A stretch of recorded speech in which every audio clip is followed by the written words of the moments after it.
Good day, Munir Ajam, founder and CEO of Uruk Project Management. In this video, I'm going to talk about something that's very important in project management, which is captured lessons learned or lessons learned. We often talk about lessons learned, and we want to highlight few things about this important topic. Many organization, or some organization, let's put it that way, they don't do lessons learned at all. Okay.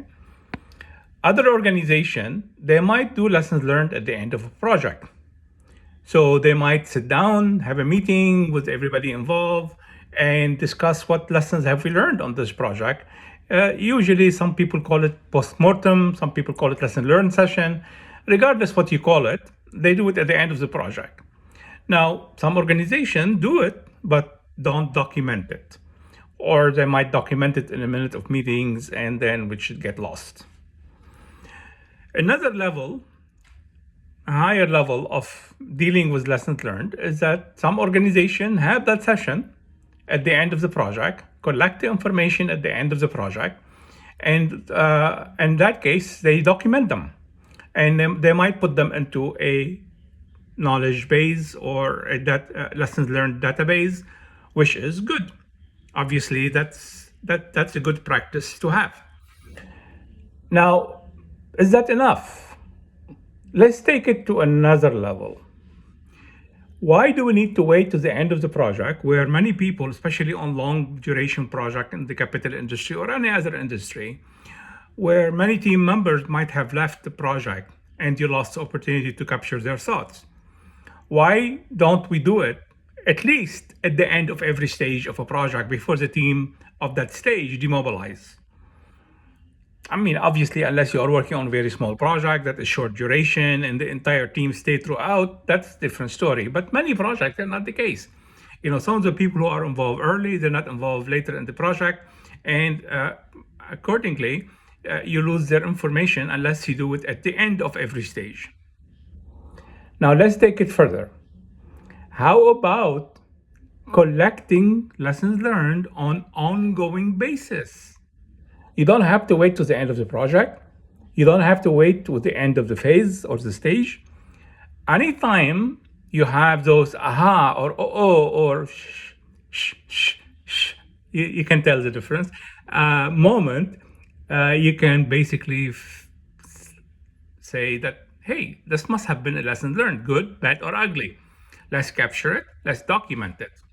Now, in medium to larger organization, you can even afford to have a lessons learned coordinator that sits in your PMO or the project management department and collect those lessons learned, save them in a database and categorize them and look for maybe some of them could be repeat from previous project.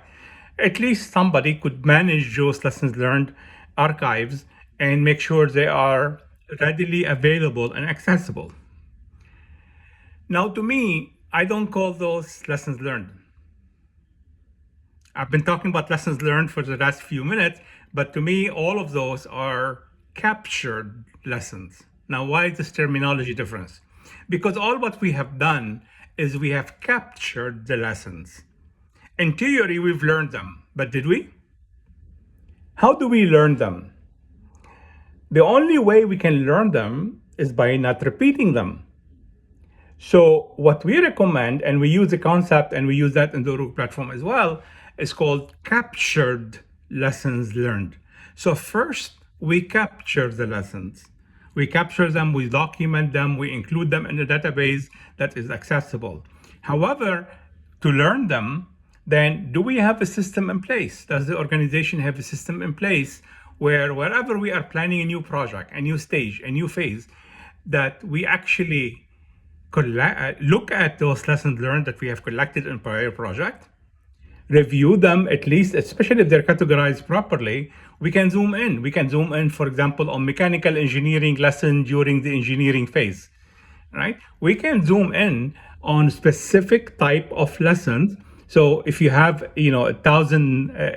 database with 1,000 lessons, it's easy to extract those that are relevant to you at the right moment, at the right time of a project. So do we look at them? Do we study them and see how can we avoid them as we plan the next phase or the next project? That's the key.